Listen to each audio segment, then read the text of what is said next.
Hello, എന്തൊക്കെയാണ് വിശേഷങ്ങൾ? എല്ലാവരും സുഖമായിട്ടിരിക്കുന്നല്ലോ അല്ലേ? ഞാനിവിടെ അടിപൊളിയായിട്ടിരിക്കുന്നു എന്നെനിക്ക് പറയാൻ പറ്റില്ല. കാരണം ചെറിയൊരു ഹെൽത്ത് ഇഷ്യൂ ഒക്കെ ആയിട്ട് ഞാനിങ്ങനെ വട്ടം ചുറ്റിക്കൊണ്ടിരിക്കുകയാണ്. അപ്പം എൻ്റെ കുറച്ച് കാര്യങ്ങളൊക്കെ നിങ്ങൾക്ക് അറിയാമായിരിക്കും, ഞാൻ ഷെയർ ചെയ്തതാണ്. പക്ഷേ ഇപ്പോഴത്തെ എൻ്റെ ഈ ഒരു ഹെൽത്ത് ഇഷ്യൂ എന്തുകൊണ്ടാണ് നിങ്ങളോട് സംസാരിക്കുന്നത് അല്ലെങ്കിൽ ഡിസ്കസ് ചെയ്യുന്നത് എന്നതിന് ഒരു റീസണേ എനിക്കുള്ളൂ. എന്നെപ്പോലെ അമിതവണ്ണം കാരണം ഒരുപാട് മാനസികമായിട്ടും ശാരീരികമായിട്ടും ബുദ്ധിമുട്ട് അനുഭവിക്കുന്ന ആൾക്കാരാണ് നിങ്ങളെങ്കിൽ, അല്ലെങ്കിൽ വെയിറ്റ് കുറയ്ക്കാൻ വേണ്ടി ഒരു വെയിറ്റ് ലോസ് ജേണിയിലേക്ക് ഇറങ്ങി തിരിച്ച ആൾക്കാരാണ് നിങ്ങളെങ്കിൽ തീർച്ചയായിട്ടും ഈ വീഡിയോ നിങ്ങൾക്ക് ഉപകാരപ്പെടും കേട്ടോ. അപ്പോൾ എനിക്കുണ്ടായ ഹെൽത്ത് ഇഷ്യൂ എന്തുകൊണ്ടാണ് എന്ന് ചോദിച്ചു കഴിഞ്ഞാൽ, ഓഫ് കോഴ്സ് ഈ ഒരു അമിതവണ്ണം കാരണം മാത്രം വന്നൊരു ഹെൽത്ത് ഇഷ്യൂ ആണ്. അപ്പോൾ അതെന്താണ്, എങ്ങനെയാണ്, എന്തൊക്കെയാണെന്നുള്ളത് വഴിയെ ഞാൻ ഈ വീഡിയോയിൽ പറഞ്ഞു തരാം. അപ്പോൾ വീഡിയോയിലേക്ക് നമുക്ക് പോകാം കേട്ടോ.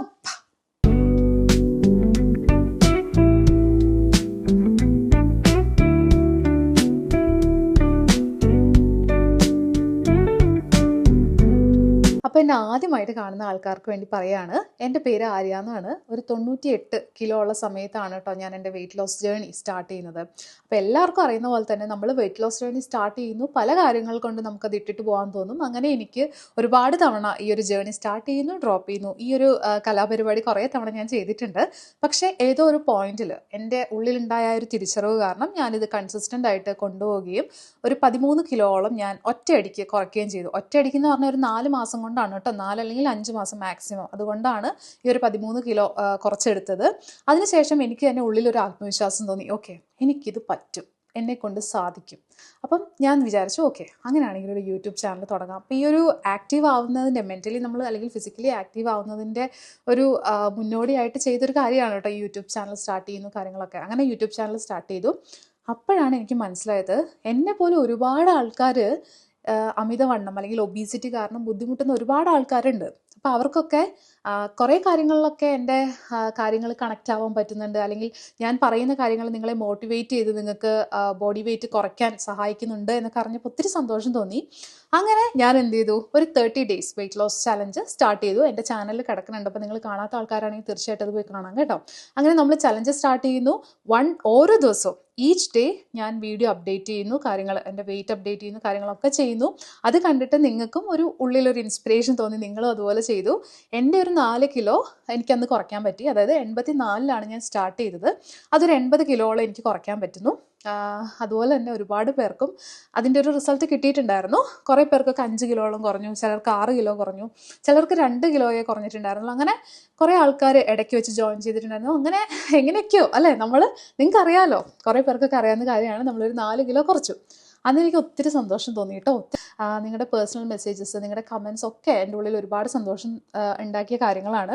അതുകൊണ്ടാണ് ഞാൻ വിചാരിച്ചു, ഓക്കെ എന്തായാലും 80 കിലോ ആയല്ലോ, ഇനിയിപ്പോൾ എനിക്കും ഒരുപാട് ആഗ്രഹങ്ങളുണ്ട്. എനിക്കും എൻ്റെ വെയിറ്റ് ഒരു ഐഡിയൽ വെയിറ്റിലേക്ക്, എൻ്റെ ഒരു ഹൈറ്റ് എന്ന് പറയുന്നത് 152 സെൻറ്റിമീറ്ററാണ്. അപ്പോൾ എനിക്ക് വേണ്ട ഒരു വെയിറ്റ് എന്ന് പറയുന്നത് ഒരു 55 അല്ലെങ്കിൽ ഒരു 54, ആ ഒരു റേഞ്ചിലാണ് എനിക്ക് വേണ്ടത്. അപ്പോൾ അതിലേക്ക് കൊണ്ടെത്തിക്കണമല്ലോ.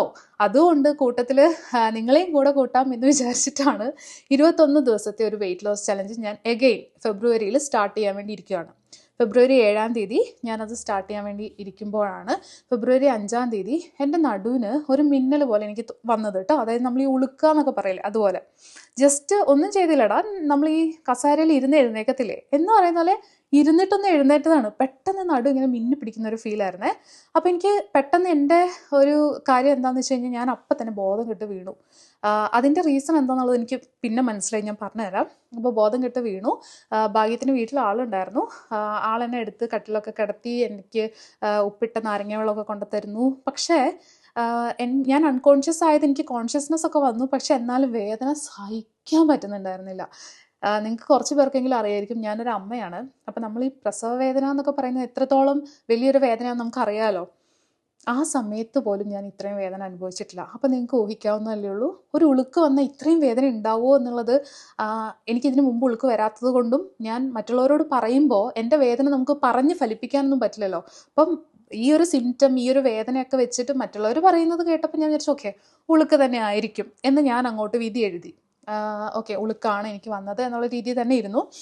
അങ്ങനെ നമ്മൾ 7-ാം തീയതി ഈ ഒരു ചലഞ്ച് സ്റ്റാർട്ട് ചെയ്യാൻ വേണ്ടി 2 ദിവസം കൂടി ഉണ്ടായിരുന്നുള്ളൂ. അപ്പം അന്നത്തെ ദിവസം, അതായത് ഈ ഉളുക്ക് വന്നു എന്ന് ഞാൻ വിചാരിച്ച ആ ദിവസം ഉണ്ടല്ലോ, ഓൾറെഡി എനിക്ക് മെസ്സേജസ് ഒക്കെ ഞാൻ വായിക്കുകയാണ്. ചേച്ചി 7-ാം തീയതി ആവാൻ വേണ്ടി ഞാൻ നോക്കിയിരിക്കുകയാണ്, ഒരുപാട് നാളായിട്ടും കുറയ്ക്കാൻ പറ്റാത്ത വെയിറ്റ് ആണ്, അപ്പോൾ 30 ദിവസം ചേച്ചി ആ വെയിറ്റ് ലോസ് ചലഞ്ച് ചെയ്തപ്പോൾ എനിക്ക് 2 കിലോളം കുറഞ്ഞു, ഇനി എനിക്ക് നന്നായിട്ടൊന്ന് കുറയ്ക്കാൻ പറ്റണം. അങ്ങനെ ഒരാളുടെ മെസ്സേജ് അല്ല കേട്ടോ, ഒരുപാട് മെസ്സേജസ് വന്നിട്ടുണ്ടായിരുന്നു.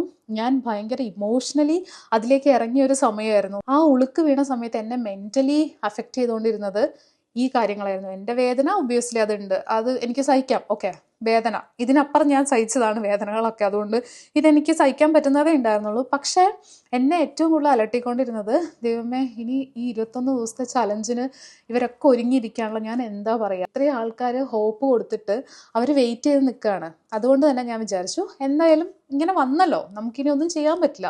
അപ്പം നിങ്ങൾക്ക് വേണ്ടിയിട്ട് ഞാനൊരു മോട്ടിവേഷൻ പോലെ എല്ലാ ദിവസവും വീഡിയോ ഇടാം, നിങ്ങൾ അത് വെച്ച് ചെയ്തോട്ടെ എന്ന് വിചാരിച്ച് ഞാൻ എൻ്റെ മാക്സിമം ഇൻപുട്ട് കൊടുക്കുന്നുണ്ടായിരുന്നു. അതാണ് അന്ന് കിടന്നുകൊണ്ടൊരു വീഡിയോ ഒക്കെ ഇട്ട് നിങ്ങൾ കണ്ടല്ലോ അല്ലേ. അന്ന് എനിക്ക് അത്രയും വയ്യായിരുന്നു കേട്ടോ, സത്യം. അത് ഡേ 1 ആയിരുന്നു. അതായത് ഡേ 1 എന്ന് പറഞ്ഞു കഴിഞ്ഞാൽ ഞാൻ ഉളുക്ക് പോലെ വന്നതിൻ്റെ ആ ദിവസം. അന്ന് എൻ്റെ ഹസ്ബൻഡ് എനിക്ക് നടു ഇങ്ങനെ പൊക്കിയിട്ട് തിരിച്ച് കിടത്തണമായിരുന്നു, അല്ലാണ്ട് എനിക്ക് സ്വന്തം ഇങ്ങനെ തിരിയാൻ പറ്റില്ലായിരുന്നു. കട്ടിലിൽ കിടക്കുകയാണെങ്കിൽ തന്നെ ഒരാൾ പൊക്കി ഇങ്ങനെ തിരിച്ചാലേ എനിക്ക് തിരിയാൻ പറ്റുന്നുണ്ടായിരുന്നുള്ളൂ. അപ്പോൾ ഒരാഴ്ചയൊക്കെ വരെ ഉളുക്കും കാര്യങ്ങളൊക്കെ ഉണ്ടാവും എന്ന് എല്ലാവരും പറഞ്ഞ് കേട്ടിട്ടുണ്ടായിരുന്നു. അപ്പോൾ എൻ്റെ അമ്മയായാലും പറഞ്ഞു ഒരാഴ്ച എന്തായാലും ഉളുക്കിൻ്റെ വേദന ഉണ്ടാവും, അതങ്ങനെ പോട്ടെ എന്ന് വിചാരിച്ചു. അപ്പോൾ എനിക്ക് ഡോക്ടറെ അടുത്ത് പോകാൻ പോലും പറ്റണില്ല, കാറിൽ കയറണ്ടേ, നമുക്ക് നടക്കാൻ പറ്റണില്ല, അതാണ് അതിൻ്റെ രസം. അങ്ങനെ ഞാനൊരു 4 ദിവസമൊക്കെ നിങ്ങൾക്ക് വേണ്ടിയിട്ട് വീഡിയോ ഇട്ടിട്ടുണ്ടായിരുന്നു. പക്ഷേ എനിക്ക് പറ്റുന്നുണ്ടായിരുന്നില്ല, വേദന കൂടി വന്നു. അങ്ങനെ ഞാൻ വീഡിയോ സ്റ്റോപ്പ് ചെയ്തു. എനിക്കറിയാം നിങ്ങൾക്കും ഡയറ്റ് ഫ്ലോപ്പായി തുടങ്ങിയെന്ന് മനസ്സിലായി എനിക്ക്. അപ്പോൾ എനിക്ക് മെൻ്റലിയും കുറച്ച് പ്രശ്നങ്ങൾ, അതായത് അയ്യോ എനിക്കത് പറ്റുന്നില്ലല്ലോ, നിങ്ങളോട് അങ്ങനെയൊക്കെ പറഞ്ഞിട്ട് അതെന്നെ ഭയങ്കരമായിട്ട് അഫക്റ്റ് ചെയ്ത് തുടങ്ങി കേട്ടോ. പക്ഷേ എനിഹൗ ഞാനത് ഓവർകം ചെയ്ത് പെയിൻ മെഡിക്കേഷൻസും ഒക്കെ കഴിച്ച്, പല്ലുവേദന ഉണ്ടായിരുന്നു ആ സമയത്ത്, അതിൻ്റെ ആൻറ്റിബയോട്ടിക്സും ഒക്കെ കഴിച്ച് എൻ്റെ വെയിറ്റ് ഭയങ്കരമായിട്ട് കൂടാൻ തുടങ്ങി, എൻ്റെ സ്ട്രെസ് ലെവൽ കൂടാൻ തുടങ്ങി, എൻ്റെ വെയിറ്റ് നന്നായിട്ട് കൂടാൻ തുടങ്ങി. അങ്ങനെ ഞാൻ ഒരു വിധത്തിൽ ഒന്ന് ഇരിക്കാൻ പാകത്തിനായപ്പോഴത്തേക്കും ഞാൻ വിചാരിച്ചു ഡയറ്റ് റീസ്റ്റാർട്ട് ചെയ്യാം, നിങ്ങൾക്കും അതുപോലെ തന്നെ ഒരു മോട്ടിവേഷൻ കൊടുത്ത് നിങ്ങളെയും കൂടെ കൂട്ടാമെന്ന് വിചാരിച്ചു ഞാൻ ഒന്നുകൂടി വന്നു. അതാണ് നിങ്ങൾ എൻ്റെ ചാനലിൽ കാണുന്ന 2ാമത്തെ തിരിച്ചുവരവ്. അങ്ങനെ സ്റ്റാർട്ട് ചെയ്ത സമയത്തും എനിക്കിത് മുന്നോട്ട് കൊണ്ടുപോകാൻ പറ്റിയില്ല. ബിക്കോസ് പെട്ടെന്നൊരു ദിവസം എനിക്ക് ഭയങ്കര പെയിൻ വന്നു. ഭയങ്കര പെയിൻ എന്ന് പറഞ്ഞാൽ ആദ്യത്തെ ദിവസം വന്ന അതേ ലെവലിലുള്ള പെയിൻ, സഹിക്കാൻ പറ്റാത്ത വേദന. വീണ്ടും കട്ടിലിൽ ഞാൻ കിടന്നുപോയി. ഒരു കാല് കുത്താൻ പറ്റാത്ത അവസ്ഥ, ഒന്നും ചെയ്യാൻ പറ്റാത്ത അവസ്ഥ. അല്ലെങ്കിൽ ഒരു ഉളുക്കിയ വേദന 20 ദിവസത്തോളമൊക്കെ ഇങ്ങനെ നിൽക്കുമോ, അല്ലെങ്കിൽ കൂടെ വേദന വന്നുകൊണ്ടിരിക്കുമോ എന്നൊക്കെയുള്ളൊരു ഡൗട്ട് എനിക്ക് വന്നു. അങ്ങനെ ഞാൻ വിചാരിച്ചു ഇതൊന്ന് കണ്ടുപിടിച്ചിട്ട് തന്നെ കാര്യം എന്ന് വിചാരിച്ചുകൊണ്ട് ഞാൻ വീഡിയോസും കാര്യങ്ങളൊക്കെ തൽക്കാലം സ്റ്റോപ്പ് ചെയ്ത് നടക്കാൻ പറ്റുന്ന ഒരു സമയമായപ്പം, ഈവൻ എനിക്ക് നടക്കുന്ന സമയത്ത് ഒരു ചട്ടും കാര്യങ്ങളൊക്കെ ഉണ്ടായിരുന്നു. പക്ഷേ എങ്ങനെയെങ്കിലും ഒന്ന് നമുക്ക് ഹോസ്പിറ്റലിൽ എത്തണമല്ലോ, ആംബുലൻസിൻ്റെ സഹായം ഇല്ലാതെ ഹോസ്പിറ്റലിൽ എത്താൻ പറ്റും എന്ന് ഉറപ്പുള്ള സമയത്ത് ഞാനും എൻ്റെ ഹസ്ബൻഡും കൂടി ഹോസ്പിറ്റലിൽ പോയി. കാനഡയിലെ ഹെൽത്ത് സിസ്റ്റം ഒക്കെ നിങ്ങൾക്ക് അറിയാവുന്ന കാര്യമാണ്. നാട്ടിലെ പോലെ ഓടി ചെന്ന് കഴിഞ്ഞാൽ നമുക്ക് ഡോക്ടറെ കാണാനൊന്നും പറ്റില്ല. ഡോക്ടറെ കാണാൻ ഒരാഴ്ചത്തെ അപ്പോയിൻമെൻറ്റ് വേണം. അതിനുശേഷം ഡോക്ടർ എന്തെങ്കിലും ഒരു എക്സ്റേക്കോ സ്കാനിങ്ങിനോ എഴുതി തന്നാൽ, എക്സ്റേക്ക് മിനിമം ഒരാഴ്ച നമ്മൾ വെയിറ്റ് ചെയ്യണം. സ്കാനിങ്ങിന് 4 മാസമാണ് എനിക്ക് വെയിറ്റിംഗ് പീരീഡ് പറഞ്ഞത് കേട്ടോ. ഓക്കെ, അങ്ങനെയാണ് നമ്മുടെ കാനഡയിലെ അവസ്ഥ. എനിഹൗ നമുക്ക് എക്സ്റേ എടുത്ത് നോക്കാം എന്ന് പറഞ്ഞ് ഡോക്ടർ എനിക്ക് എഴുതി തരുന്നു. ഞാൻ ഒരാഴ്ച വെയിറ്റ് ചെയ്യുന്നു. എക്സ്റേ എടുത്ത് കഴിഞ്ഞപ്പം അതിൽ ഡിസ്ക് ബൾജിങ്, അതുപോലെ തന്നെ ഡിസ്കിന് തേയ്മാനം, നമ്മുടെ നട്ടലുണ്ടല്ലോ, നമ്മുടെ നടുവിൻ്റെ ഭാഗം, അവിടെയാണ് അവർ എക്സ്റേ എടുത്തത്. അങ്ങനെയാണെന്ന് കണ്ടെത്തി. അപ്പോൾ സംഭവം ഇതാണ്, ഡിസ്ക് ബൾജിങ് ആണ് കേട്ടോ. അതായത് നമ്മുടെ നട്ടലിൻ്റെ ഇടയിലുള്ള ഡിസ്കുകൾ ഉണ്ടല്ലോ, കുറേ പേർക്കൊക്കെ അറിയുന്ന കാര്യമാണ്. ആ ഡിസ്കിൽ 2 എണ്ണം ഇങ്ങനെ പുറത്തേക്ക് തള്ളി നിൽക്കുകയാണ് ഡിസ്ക്. അപ്പോൾ ഈ തള്ളി നിൽക്കുന്ന ഡിസ്ക് നമ്മുടെ നെർവില്ലേ, ആ ഞരമ്പിന് പോയി തട്ടുമ്പോഴാണ് എനിക്ക് ഈ വേദന വരുന്നത്. അപ്പോൾ ഞാൻ ഡോക്ടറോട് ചോദിച്ചു, ഡോക്ടറെ ഇത് എന്തുകൊണ്ടാണ് ഇങ്ങനെ വന്നത്? അപ്പോൾ അതിൻ്റെ കൂടത്ത് തേയ്മാനം കൂടി ഉണ്ട്, ഡിസ്കിന് തേയ്മാനം കൂടി ഉണ്ട്. അപ്പോൾ ഡോക്ടർ പറഞ്ഞത് സാധാരണ ഈ തേയ്മാനവും കാര്യങ്ങളൊക്കെ വരുന്നത് ഒരു പ്രായമാകുമ്പോൾ, നമുക്കൊരു 40 അല്ലെങ്കിൽ ഒരു 50 വയസ്സൊക്കെ ആവുന്ന സമയത്ത് ഇങ്ങനെ വരാം. ഇനി അതല്ല എന്നുണ്ടെങ്കിൽ തീർച്ചയായിട്ടും അമിതവണ്ണം ഒബീസിറ്റി ഉള്ള സമയത്ത് നമ്മൾ വല്ലാതെ ഇങ്ങനെ ഫിസിക്കൽ ആക്ടിവിറ്റീസ് ഒക്കെ ചെയ്യുമ്പോൾ നമ്മുടെ ഈ വെയിറ്റ് മൊത്തം നട്ടലിലേക്കല്ലേ പോണേ, അങ്ങനെയും തേയ്മാനം വരാം. ഡിസ്ക് ബൾജും അങ്ങനെ വരാം. നമ്മൾ ശ്രദ്ധിക്കാതെ പോസ്റ്റർ, നമ്മുടെ നടപ്പും ഇരിപ്പും ഒന്നും ഈ അമിതവണ്ണം കാരണം ശരിയാവുന്നില്ല എന്നുണ്ടെങ്കിൽ തീർച്ചയായിട്ടും നമുക്ക് ഡിസ്ക് ബൾജ് വരാനുള്ള കാരണമുണ്ട്. അപ്പം അതാണ് ഞാൻ നിങ്ങളോട് ഇന്ന് ഷെയർ ചെയ്യാം എന്ന് വിചാരിച്ചത്. ഈ ഒരു വേദന അനുഭവിച്ച ആൾക്കാർക്ക് മാത്രമേ അറിയുള്ളൂ എന്തൊരു വലിയ പെയിനാണ് ഇതെന്നുള്ളത്. നമ്മുടെ ഈ ഞരമ്പിന് തട്ടുമ്പോഴുള്ള വേദന ഉണ്ടല്ലോ, അത് സഹിക്കാൻ പറ്റില്ല. ഇപ്പോഴും ഞാൻ പൂർണ്ണമായിട്ടും ഓക്കെ ആയിട്ടില്ല. എനിക്കിപ്പം നാട്ടിൽ പോയാൽ മാത്രമേ ഇതിനൊരു ചികിത്സ കിട്ടുള്ളൂ എന്നുള്ളൊരവസ്ഥ ആയിട്ടുണ്ട്. കാരണം ഇതിന് ഒബ്വിയസ്ലി നമുക്ക് വേറെ മരുന്നൊന്നുമില്ല, ഫിസിയോതെറാപ്പിയാണ് ഡോക്ടർ പറഞ്ഞൊരു മരുന്ന്. ഇതിൻ്റെ എക്സ്ട്രീം ലെവലാണെങ്കിൽ മാത്രമാണ് സർജറി ഒക്കെ ചെയ്യേണ്ടി വരുള്ളൂ. അപ്പോൾ ഇപ്പോഴത്തെ ഒരു സ്ഥിതിയിൽ നമുക്ക് ഫിസിയോതെറാപ്പി, അതുപോലെ ചെറിയ ചെറിയ സ്ട്രെച്ചിങ് എക്സസൈസസ് ഒക്കെ ഉണ്ട്. അപ്പോൾ അതൊക്കെ ചെയ്യണം എന്നുണ്ടെങ്കിൽ കാനഡയിൽ എനിക്ക് അപ്പോയിൻമെൻറ്റ് കിട്ടിയിട്ട് ഞാൻ ഈ വർഷം എന്തായാലും ചെയ്യില്ല. അപ്പോൾ നാട്ടിൽ വന്നാൽ മാത്രമേ എനിക്കിതൊക്കെ തുടർന്ന് ട്രീറ്റ്മെൻറ്റും കാര്യങ്ങളൊക്കെ ചെയ്യാൻ പറ്റുള്ളൂ. അപ്പോൾ ഇത്രയും കാര്യങ്ങൾ കണ്ടുപിടിച്ച് കഴിഞ്ഞപ്പോൾ ഞാൻ എൻ്റെതായ രീതിയിലൊന്ന് റിസർച്ചൊക്കെ ചെയ്ത് കഴിഞ്ഞപ്പോൾ എനിക്ക് മനസ്സിലായ ചില കാര്യങ്ങൾ എന്ന് പറയുന്നത് ഇതാണ് കേട്ടോ. ഞാൻ മുൻപ് നിങ്ങളോട് പറഞ്ഞത് തന്നെയാണ്, എൻ്റെ വെയിറ്റ് 98 കിലോ ആയിരുന്നല്ലോ. അപ്പോൾ എൻ്റെ ഹൈറ്റ് എന്ന് പറയുന്നത് 152 സെൻറ്റിമീറ്ററാണ്. അപ്പോൾ ആ ഒരു 152 സെൻറ്റിമീറ്റർ ഉള്ള ഒരാൾക്ക് താങ്ങാൻ പറ്റുന്നതിനും അപ്പുറത്തെ വെയിറ്റാണ് ഈ 98 കിലോ എന്നുള്ളത്. ആ സമയത്ത് തന്നെയാണ് ഞാൻ പ്രഗ്നൻ്റ് ആയതും ഡെലിവറി കഴിഞ്ഞതും ഒക്കെ. അപ്പോൾ ഈ സമയത്ത് എന്ത് സംഭവിച്ചു എന്ന് വെച്ച് കഴിഞ്ഞാൽ, നമുക്ക് ഓൾറെഡി ആ വയറുണ്ടല്ലോ, അപ്പോൾ ആ വയറ് എനിക്കത് താങ്ങാൻ പറ്റുന്നതിൻ്റെ അപ്പുറമായിരുന്നു. പിന്നെന്താ, ഡെലിവറി കഴിഞ്ഞിട്ടാണെങ്കിൽ ഒരു റെസ്റ്റും കാര്യങ്ങളൊന്നും കിട്ടിയിട്ടുണ്ടായിരുന്നില്ല. ഈ വെസ്റ്റേൺ കൺട്രീസിൽ അല്ലെങ്കിൽ ഇതുപോലെ രാജ്യങ്ങളിലൊക്കെ താമസിക്കുന്ന ആൾക്കാർക്ക് അറിയാം, നമുക്ക് ആ സമയത്ത് പ്രത്യേകിച്ച് കോവിഡ് ടൈം ആയിരുന്നുകൊണ്ട് എനിക്ക് എൻ്റെ പാരൻസിനെയോ അല്ലെങ്കിൽ എൻ്റെ ഇൻലോസിനെയോ ഒന്നും എനിക്ക് ഇങ്ങോട്ട് കൊണ്ടുവരാൻ പറ്റിയിട്ടുണ്ടായിരുന്നില്ല. വിസയൊക്കെ റിജക്റ്റ് ആവുമായിരുന്നു ചെയ്തത്. അപ്പം കുഞ്ഞുണ്ടായി കഴിഞ്ഞിട്ട് ഞാൻ തന്നെയാണ് വീട്ടിലെ കാര്യങ്ങളൊക്കെ ചെയ്തുകൊണ്ടിരുന്നത്. എൻ്റെ ഹസ്ബൻഡ് അത്രയധികം എന്നെ സപ്പോർട്ട് ചെയ്തിട്ടുണ്ട്. പക്ഷേ അദ്ദേഹത്തിന് വർക്കിന് പോകേണ്ടതുകൊണ്ട് പല കാര്യങ്ങളും ഞാൻ തന്നെയായിരുന്നു വീട്ടിൽ ചെയ്തുകൊണ്ടിരുന്നത് കേട്ടോ. അപ്പോൾ ആ സമയത്തൊക്കെ നമ്മൾ ഫിസിക്കലി ഭയങ്കര ആക്റ്റീവാണ്. ഓക്കെ, അതായത് കുഞ്ഞിനെ എടുക്കുന്നതായാലും കുഞ്ഞിനെ കുളിപ്പിക്കുന്നതായാലും വീട്ടിലെ കാര്യങ്ങളായാലും ഒക്കെ നമ്മൾ സ്വന്തം ചെയ്യുന്നു. ഒന്ന് കിടക്കാനോ ഒന്നും പറ്റിയിട്ടുണ്ടായിരുന്നില്ല. അതൊക്കെ അവിടെ നിൽക്കട്ടെ. ചില ആൾക്കാർ പറഞ്ഞു കേട്ടിട്ടുണ്ട്, എന്താ പ്രസവിച്ച് കഴിഞ്ഞാൽ പണ്ടത്തെ ആൾക്കാർ പറയുന്നതാണ് അങ്ങനെ നീണ്ടു നിവർന്ന് കിടക്കണം എന്നൊക്കെ ഉള്ളത്. ഇപ്പോൾ ഉള്ള ആൾക്കാരൊന്നും അങ്ങനെയല്ല. എല്ലാവരും ഫിസിക്കലി ആക്റ്റീവ് ആവണം, എന്നാൽ മാത്രമേ നമുക്ക് ഇതൊക്കെ എന്താ പറയുക ഓക്കെ ആയിട്ട് എടുക്കാൻ പറ്റുള്ളൂ. കുറേയൊക്കെ ശരിയാണ്, അതിനോട് ഞാൻ യോജിക്കുന്നുണ്ട്. പണ്ടത്തെ ആൾക്കാർ പറയണ പോലെ നമ്മൾ ഫുൾ ടൈം കിടക്കുകയും കാര്യങ്ങളൊന്നും ചെയ്യേണ്ട. പക്ഷെ എൻ്റെ ഒരു അനുഭവത്തിൽ പറയുകയാണ്, കിടക്കേണ്ട സമയത്ത് നമ്മൾ കിടക്കണം. നമ്മുടെ ശരീരം വലിയൊരു പ്രോസസ്സിലൂടെ കഴിഞ്ഞു പോയ സമയമാണ്. മാനസികമായിട്ടും ശാരീരികമായിട്ടും നമ്മൾ വലിയൊരു മാറ്റത്തിനെ അതിജീവിച്ച് വന്നൊരു സമയമാണ്. ആ സമയം എന്ന് പറയുന്നത് നമുക്ക് വേണ്ടത്ര റെസ്റ്റ് കിട്ടിയില്ല എന്നുണ്ടെങ്കിൽ തീർച്ചയായിട്ടും പിന്നീട് നമ്മൾ ദുഃഖിക്കേണ്ടി വരും. അതിനൊരു ബെസ്റ്റ് എക്സാമ്പിളാണ് കേട്ടോ ഞാൻ. മാനസികമായിട്ടും ശാരീരികമായിട്ടും ഞാൻ ഭയങ്കര ബിസി ആയിരുന്നൊരു സമയമായിരുന്നു അത്.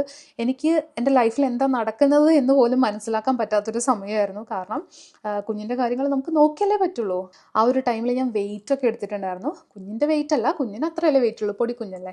അതല്ലാതെ നമുക്ക് വീട്ടിലുള്ള കാര്യങ്ങളായാലും വെയിറ്റ് എടുക്കുകയും ബക്കറ്റ് എടുക്കുകയും കാര്യങ്ങളൊക്കെ ഞാൻ ചെയ്തിട്ടുണ്ടായിരുന്നു. അതൊക്കെ ആവാം ചിലപ്പം ഇങ്ങനെയുള്ള റീസൺ ഉണ്ടായതെന്ന് എനിക്ക് തോന്നുന്നു. അതിൻ്റെ കൂട്ടത്തിൽ നമ്മൾ ഈ വെയിറ്റ് ലോസ് ജേർണി സ്റ്റാർട്ട് ചെയ്ത സമയത്ത് എൻ്റെ ഒരു പൊട്ടത്തരത്തിന് ഞാൻ ജമ്പിങ് ഹാക്സ് ഇല്ലേ, നമ്മൾ എക്സസൈസ് സ്റ്റാർട്ട് ചെയ്യുമ്പോൾ ജമ്പിങ് ഹാക്സ് ഒക്കെ ചെയ്തിട്ടുണ്ടായിരുന്നു കേട്ടോ. ഒരിക്കലും ചെയ്യാൻ പറ്റാത്തൊരു കാര്യമാണ്. ഓവർ വെയിറ്റ് ആണെങ്കിൽ നിങ്ങൾക്ക് താങ്ങാൻ പറ്റുന്നൊരു വെയിറ്റ് ആണ് നിങ്ങളുടെ ബോഡിയിൽ നിന്നുണ്ടെന്നുണ്ടെങ്കിൽ നിങ്ങൾ ചെയ്തോളൂ, കുഴപ്പമില്ല. പക്ഷേ എന്നെ പോലെ 152 സെൻറ്റിമീറ്റർ ഉള്ള ഒരാൾക്ക് 98 കിലോ എന്ന് പറയുന്നത് BMI 40 കഴിഞ്ഞു പോയി. അപ്പം അത്രയും ബോഡി മാസ് ഇൻഡെക്സ് കൂടുതലുള്ള ഒരാൾ ഒരിക്കലും അത് ചെയ്യാൻ പാടില്ലായിരുന്നു. മേ ബി അതൊക്കെ കൊണ്ടായിരിക്കാം എനിക്ക് ഈ പറയുന്ന ഡിസ്ക് ബൾജും കാര്യങ്ങളൊക്കെ വന്നത്. അപ്പം നമ്മൾ അറിവില്ലായ്മ കൊണ്ടും കുറേ കാര്യങ്ങൾ നമ്മൾ ചെയ്യുന്നുണ്ട്, സാഹചര്യം കൊണ്ടും നമ്മൾ കുറേ കാര്യങ്ങൾ ചെയ്യുന്നുണ്ട്. അപ്പോൾ ഇതൊക്കെ കാരണമായിരിക്കാം എനിക്ക് ഡിസ്ക് ബൾജ് വന്നത്. അപ്പോൾ 80 കിലോ ഒക്കെ ആയ സമയത്ത് ഞാൻ കുറച്ച് ഫിസിക്കലി ആക്റ്റീവായി തുടങ്ങിയല്ലേ. നിങ്ങൾ തന്നെ എൻ്റെ ചാനൽ കണ്ടിട്ടുണ്ടാവും. എനിക്ക് ഡാൻസിങ് ഭയങ്കര ഇഷ്ടമുള്ള കാര്യമാണ്. അപ്പം ഞാൻ ഡാൻസ് കളിച്ചു തുടങ്ങി. എക്സസൈസസ് റീസ്റ്റാർട്ട് ചെയ്ത് നല്ല രീതിയിലുള്ള എക്സസൈസും കാര്യങ്ങളൊക്കെ ചെയ്യുന്നുണ്ടായിരുന്നു. അതൊക്കെ ആയപ്പോഴത്തേക്കും നമ്മൾ ഫിസിക്കലി ആക്റ്റീവ് ആയപ്പം നമ്മുടെ ഡിസ്ക് എന്ത് ചെയ്തു, ഒന്നുകൂടെ ഒന്ന് തള്ളിയിട്ട് ഈ പറയുന്ന ഞരമ്പിന് പോയി നല്ല രീതിയിൽ തട്ടുന്നുണ്ടായിരുന്നു. അന്നാണ് എനിക്ക് വേദന വന്നത് കേട്ടോ. അപ്പം ഇത് പെട്ടെന്ന് സംഭവിച്ച കാര്യമല്ല, ഓൾറെഡി നടന്ന ഒരു കാര്യം ഫിസിക്കലി ആക്റ്റീവ് ആയതിൻ്റെ പേരിൽ ഒന്നുകൂടി നമ്മളെ അഫക്റ്റ് ചെയ്ത് തുടങ്ങി എന്നുള്ളത് മാത്രമാണ്. നമ്മുടെ ലൈഫിൽ ഒരുപാട് പ്രതിസന്ധികൾ ഇങ്ങനെ വന്നുകൊണ്ടേയിരിക്കും. ഞാൻ നിങ്ങളോട് മുൻപും പറഞ്ഞ കാര്യമാണ്, നമ്മുടെ ലൈഫിൽ നമ്മൾ എന്തെങ്കിലും ഒരു കാര്യത്തിലേക്ക് ഇറങ്ങി തിരിക്കുമ്പോഴല്ലോ ചുറ്റുമുള്ള കുറേ ഒബ്സ്റ്റക്കിൾസ് അല്ലെങ്കിൽ തടസ്സങ്ങൾ നമ്മുടെ മുമ്പിൽ വന്നുകൊണ്ടിരിക്കും. ഇതൊന്നും ഒരിക്കലും അന്നും ഇന്നും ഞാൻ പറയുന്ന ഒരു കാര്യമാണ്, നമ്മളെ തളർത്താൻ വേണ്ടിയിട്ടായിരിക്കില്ല, നമ്മളെ കൂടുതൽ സ്ട്രോങ് ആക്കാൻ വേണ്ടിയിട്ട് നമ്മുടെ മുന്നിലേക്ക് വരുന്ന കാര്യങ്ങളാണ് കേട്ടോ. ഞാൻ എപ്പോഴും പോസിറ്റീവായിട്ട് ചിന്തിക്കുന്ന ഒരാളാണ്. എനിക്ക് പോസിറ്റീവായിട്ട് ഇതിനെ കാണാനാണ് ഇഷ്ടം. നിങ്ങൾക്ക് തന്നെ അറിയുന്ന കാര്യമാണ്, ഞാൻ 98 നിന്ന് 80 കിലോ ആക്കിയ സമയത്ത് ഇപ്പം എൻ്റെ വെയിറ്റ് എന്ന് പറയുന്നത് ഓൾമോസ്റ്റ് ഒരു 84 കിലോ വീണ്ടും ആയിട്ടുണ്ട്. ജനുവരി നമ്മൾ സ്റ്റാർട്ട് ചെയ്ത വെയിറ്റ് ആണല്ലേ 84 കിലോ. ഇപ്പോൾ മാർച്ചായി, സ്റ്റിൽ ഞാൻ ആ വെയിറ്റിൽ തന്നെ നിൽക്കുകയാണ്. 80 കിലോയിൽ നിന്നും വീണ്ടും ഞാൻ 4 കിലോ കൂടി 84 കിലോയിൽ എത്തിയിരിക്കുകയാണ്. പക്ഷേ എനിക്ക് ആ ഒരു കാര്യത്തിലൊന്നും വിഷമമില്ല.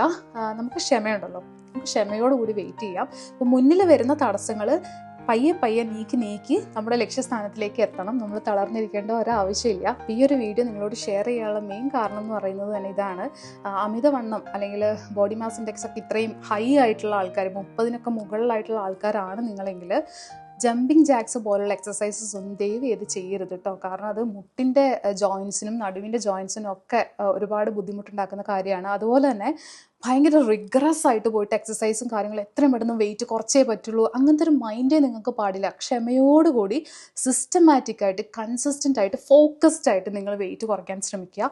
അതല്ലാണ്ട് ഈ ആരംഭശൂരത്വം, ഞാൻ എന്നും പറയുന്നൊരു കാര്യമാണ്, ഓടിച്ചെന്ന് ആരംഭശൂരത്വത്തോടു കൂടി കാര്യങ്ങൾ ചെയ്യരുത്. അപ്പോൾ ഇപ്പോഴത്തെ എൻ്റെ ഒരു അപ്ഡേറ്റ് എന്ന് പറയുന്നത്, ഡയറ്റ് ചെയ്യുന്നത് കൊണ്ട് എനിക്ക് കുഴപ്പമില്ല. നമുക്ക് ഇനി വെയിറ്റ് കുറയ്ക്കണം, എന്തായാലും കുറച്ചേ പറ്റുള്ളൂ. അപ്പോൾ ഡയറ്റ് ചെയ്യുന്നതുകൊണ്ട് എനിക്ക് കുഴപ്പമില്ല. പക്ഷേ ഫിസിക്കൽ ആക്ടിവിറ്റിക്ക് നമുക്കൊരു എന്താ പറയുക, ഒരു ഓൾട്ടർനേറ്റീവ് കണ്ടുപിടിച്ചേ പറ്റുള്ളൂ. എനിക്കിനി കുനിഞ്ഞ് നിവർന്ന് അങ്ങനെയുള്ള എക്സസൈസ് ഒന്നും തൽക്കാലത്തേക്ക് പറ്റില്ല, ഈ പറഞ്ഞ ഈ ഒരു ട്രീറ്റ്മെൻറ്റ് കഴിയുന്നത് വരെ കേട്ടോ. അപ്പോൾ അതിന് ബദലായിട്ട് നമുക്ക് എന്തെങ്കിലും ഒരു ഫിസിക്കൽ ആക്ടിവിറ്റി കണ്ടുപിടിച്ചേ പറ്റുള്ളൂ. ഇവിടെയുള്ള ക്ലൈമറ്റ് കാരണം പുറത്തിറങ്ങി നടക്കാനും പറ്റില്ല. പക്ഷെ കുഴപ്പമില്ല, എന്തായാലും നമ്മൾ കണ്ടുപിടിച്ചിരിക്കും. അപ്പം ഞാൻ ഒന്നുകൂടി നമ്മുടെ ചലഞ്ച് റീസ്റ്റാർട്ട് ചെയ്യാൻ പോവുകയാണ്. എനിക്കറിയാം ഇത് 3ാമത്തെ തവണയാണ്, പക്ഷെ നിങ്ങൾ കേട്ടിട്ടില്ലേ, 1 പഴിച്ചാൽ 3 എന്നാണല്ലോ. അപ്പോൾ ഇത്തവണ എന്തായാലും നമുക്ക് സക്സസ്ഫുൾ ആയിട്ട് ചെയ്യാൻ പറ്റും.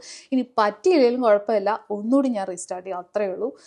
പക്ഷെ നിങ്ങൾ ദൈവത്തെ ഓർത്ത്, ഞാൻ എൻ്റെ മടി കൊണ്ടോ കാര്യങ്ങളോ കൊണ്ടോ അല്ല ഇത് എപ്പോഴും ഇങ്ങനെ ഇട്ടിട്ട് പോണത്, എൻ്റെ ഒരു അവസ്ഥ അങ്ങനെ ആയതുകൊണ്ടാണ്. പക്ഷെ നിങ്ങൾ ഫ്ലോപ്പ് ആക്കാതെ ഇത് കണ്ടിന്യൂ ചെയ്ത് പോകണം എന്ന് തന്നെയാണ് എൻ്റെ ഒരു എന്താ പറയുക അപേക്ഷ എന്ന് പറയുന്നത് കേട്ടോ.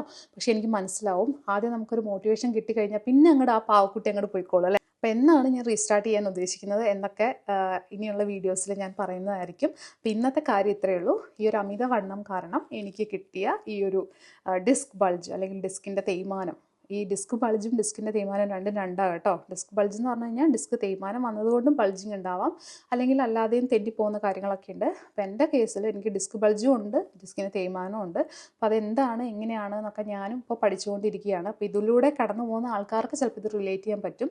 ഇനി അതല്ല, അമിതവണ്ണം കാരണം നിങ്ങൾ ജമ്പിങ് ജാക്സ് പോലുള്ള ഈ ചാടുന്ന എക്സസൈസ് ഒക്കെ ഇല്ലേ, അങ്ങനെയുള്ള കാര്യങ്ങളൊക്കെ ചെയ്യുന്നവരാണെങ്കിൽ ഒന്ന് ചെറുതായിട്ടൊന്ന് ചവിട്ടി നിർത്തിക്കുക, അതൊന്നും ഇപ്പോൾ ചെയ്യണ്ട കേട്ടോ. പിന്നെ ഞാൻ എൻ്റെ എക്സസൈസ് വീഡിയോസിലൊക്കെ നിങ്ങളോട് പറയുന്ന കാര്യമാണ്, ഓവറായിട്ടുള്ള വെയിറ്റ് ഒന്നും എടുത്ത് ചെയ്യരുത്. ഞാൻ എപ്പോഴും 2.5 കിലോ 5 കിലോ ഇതിൽ കൂടുതൽ വെയിറ്റ് ഞാൻ എടുത്തിട്ടില്ല. അത്രയും ചെറിയ വെയിറ്റ് ഇട്ടിട്ടാണ് ഞാൻ എപ്പോഴും എക്സസൈസ് ചെയ്തുകൊണ്ടിരുന്നത്. അപ്പോൾ ഞാൻ നേരത്തെ പറഞ്ഞ പോലെ തന്നെ വെയിറ്റ് കുറയ്ക്കാൻ വേണ്ടിയിട്ടുള്ള ഫിസിക്കൽ ആക്ടിവിറ്റി അത് കണ്ടുപിടിച്ചിട്ട് ഞാൻ അടുത്ത വീഡിയോയിൽ നിങ്ങളോട് അപ്ഡേറ്റ് ചെയ്യാം. അപ്പോൾ അതിനുള്ള കാര്യങ്ങളൊക്കെയാണ് ഇപ്പോൾ ചെയ്തുകൊണ്ടിരിക്കുന്നത്. അപ്പോൾ എന്തായാലും ഒന്നുകൂടി തിരിച്ചു വന്ന് നിങ്ങളോട് സംസാരിക്കാൻ പറ്റിയതിൽ എനിക്ക് ഒത്തിരി സന്തോഷമുണ്ട്. നമുക്ക് ഒരുമിച്ച് ഇനി അങ്ങോട്ടേക്കുള്ള ദിവസങ്ങൾ വെയിറ്റൊക്കെ കുറച്ച് അടിപൊളിയായിട്ട് മുന്നോട്ട് പോകാം കേട്ടോ. അപ്പോൾ അത്രയേ ഉള്ളൂ. ഇനിയൊരു വീഡിയോയിൽ കാണാം. ബൈ.